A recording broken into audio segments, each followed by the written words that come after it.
नमस्कार, मैं हूं आपके साथ नैना और आप देख रहे हैं न्यूज 31 उत्तराखंड। और अब वक्त हो चुका है बागेश्वर बुलेटिन का। बागेश्वर में जल संस्थान की सानी उड्यार पेयजल योजना से पाटा डूंगरी मल्ला चौनी के 15 परिवारों को पिछले 6 महीने से पानी नहीं मिल रहा है। इस दौरान ग्रामीणों ने गोजानी से मुख्य टंकी से संयोजन देने की मांग की है।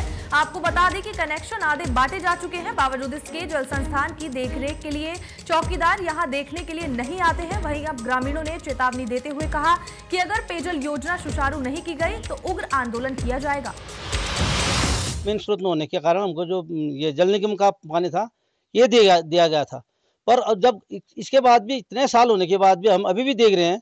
पहले तो हमारे पास इतने प्रचारक नहीं थे या हमको बात रखने की कहीं पर प्रॉब्लम नहीं थी। अभी भी हम पहले भी बात रख चुके हैं कि हमारे यहाँ पानी नहीं है, तो फिर भी इसका कोई देख रेख करने वाला नहीं है। प्रॉब्लम ये है, पानी नहीं आता है, हम बहुत परेशान हो पानी के पीछे। और इतनी मवाशी है, 15 मवाशी है, इधर उधर जाते हूँ। पानी किसी के गांव खेत से जाते हूँ, खेत वाले वो मारने आते हो हमको क्या करना चाहिए। चौनी के मल्ला चौनी थोक में रहता हूँ। हम ये मल्ला चौनी और पाटा डूंगरी गांव में लगभग 15 परिवार निवास करते हैं और यहाँ लगभग 9 स्टैंड पोस्ट बने हुए हैं। लेकिन विगत 1-1.5 महीने से इन स्टैंड पोस्ट में पानी की बूंद नहीं आ रही है, जिससे हमारे ग्रामीण बहुत परेशान हैं। बागेश्वर में एक तरफ जिला पंचायत के सदस्य आंदोलन पर बैठे हैं, वहीं दूसरी ओर सैनिक कल्याण विभाग के कर्मचारी विभागीय संविदा और 7वें वेतन लागू करने की मांग को लेकर कार्य बहिष्कार कर रहे हैं। इस दौरान कर्मचारियों ने कहा कि उन्हें केवल आश्वासन दिया गया है, लेकिन अभी तक उनकी मांगों को पूरा नहीं किया गया है। साथ ही सैनिक कल्याण अधिकारी और निदेशक की ओर से आंदोलन की सुध नहीं लेने के चलते उन्हें मजबूरन धरने पर बैठना पड़ रहा है। वहीं उन्होंने मांग पूरी नहीं होने पर कार्य बहिष्कार जारी रखने की बात कही है। जितने भी जिला सैनिक बोर्ड में जितने कर्मचारी हैं, सभी केंद्रीय सैनिक बोर्ड के नियम के अधीन ये इनकी नियुक्ति है और उनके नियम के अधीन ये काम करते हैं। केंद्रीय सैनिक बोर्ड की नियमावली में कहीं नहीं लिखा है कि कर्मचारी जो है आउटसोर्स से लिए जाएं या उपनल से लिए जाएं।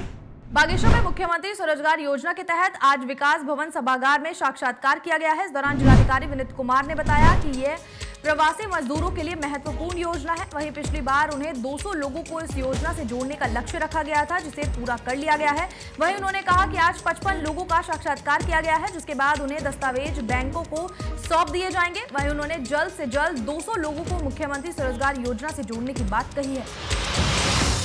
देखिए, जैसा कि आप सब जानते हैं कि मुख्यमंत्री स्वरोजगार योजना एक महत्वपूर्ण योजना है और ये जो हमारे प्रवासी लॉकडाउन में जब जो प्रवासी आए थे उनको रोज़गार प्रोवाइड करवाने के लिए है। इसके साथ साथ जो हमारे जनपद में भी जो लोग हैं जो रोज़गार करना चाहते हैं उनको भी ध्यान में रख के ये योजना बनाई गई है।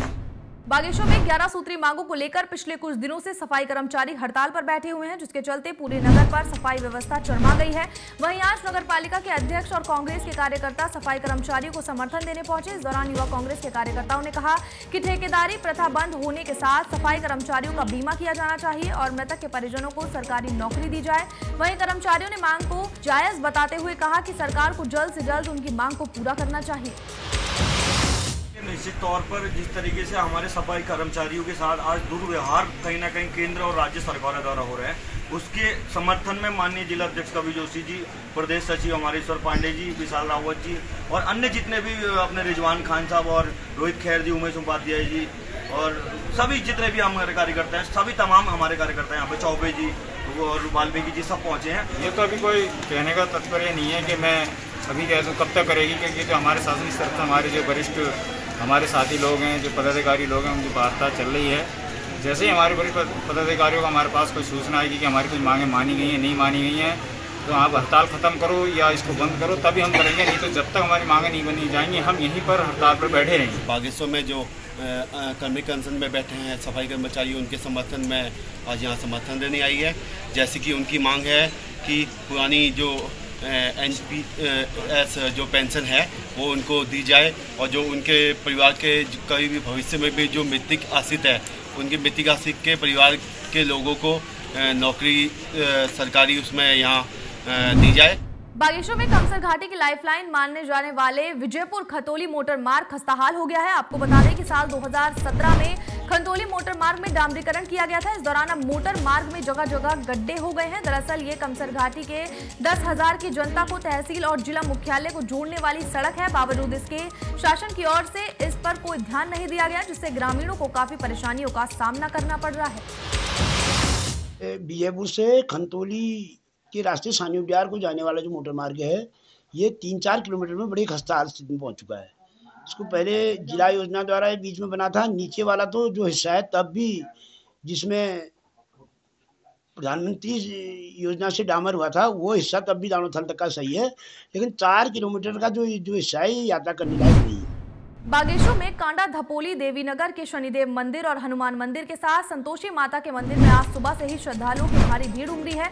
इस दौरान भक्तों ने पूजा अर्चना कर सुख शांति की मन्नतें मांगी। आपको बता दें कि सावन के शनिवार को मंदिरों में भारी भीड़ रहती है। वहीं आसपास के गाँव से भक्तजन यहाँ दर्शन के लिए आते हैं। धपोली में हनुमान मंदिर के नाम से विख्यात, जो कि हमारे इस हनुमान मंदिर की स्थापना हमारे ताऊजी, हमारे पूज्य स्वर्गीय कुंवर सिंह धपोला जी द्वारा इसकी स्थापना यहाँ पर की गई। बागेश्वर में पिछले 12 दिन से सड़क निर्माण की मांग कर रहे सकीड़ा के ग्रामीणों ने उपेक्षा से खिन्न होकर आंदोलन स्थगित कर दिया है। वहीं स्वीकृत सड़क का निर्माण नहीं होने की उम्मीद छोड़ चुके ग्रामीण अब कोर्ट की शरण लेने जा रहे हैं। दरअसल कई दिनों से ग्रामीण छुट्टी के दिन भी कलेक्ट्रेट में धरना प्रदर्शन कर रहे हैं। आपको बता दें कि सड़क की सर्वे होने के साथ ही भू वैज्ञानिकों ने भी सर्वे कर लिया है। वहीं सीएम समाधान पोर्टल पर भी मामला उठाया जा चुका है, लेकिन कोई कार्रवाई नहीं की गई, जिससे नाखुश होकर ग्रामीण अब कोर्ट की शरण लेने जा रहे हैं। बागेश्वर में राजकीय पंडित बद्री दत्त पांडे कॉलेज के छात्रों ने कॉलेज परिसर में उगे भांग के पेड़ों को नष्ट करने की मांग की है। वहीं छात्रों का कहना है कि कॉलेज नशेड़ियों का अड्डा बन गया है।